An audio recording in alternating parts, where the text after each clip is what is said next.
Selamat malam teman-teman. Izinkan saya membagikan sebuah kisah nyata yang terjadi di sebuah desa kecil di Kabupaten Malang, Jawa Timur. Kisah ini diceritakan langsung oleh seorang pemuda bernama Adi, yang baru saja kehilangan ibunya 3 bulan lalu.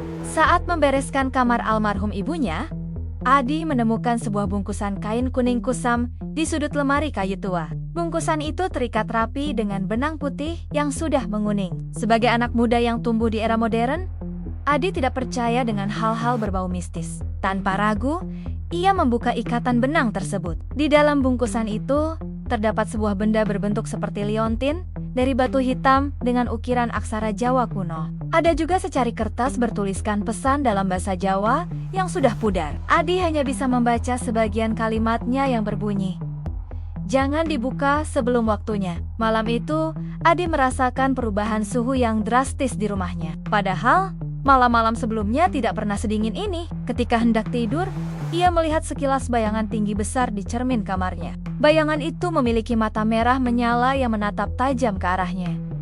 Setiap malam, Adi bermimpi bertemu ibunya. Dalam mimpi itu, sang ibu selalu terlihat cemas dan memperingatkannya, "Nak, kembalikan pusaka itu ke tempat asalnya. Benda itu bukan milik kita. Ia hanya dititipkan untuk dijaga." Namun Adi tetap mengabaikan peringatan tersebut. Keadaan semakin memburuk. Sosok tinggi bermata merah itu kini tidak hanya muncul di cermin, tapi juga berdiri di sudut kamarnya setiap tengah malam. Suara langkah berat terdengar di sepanjang koridor rumah, dan temperatur udara semakin dingin mencekam.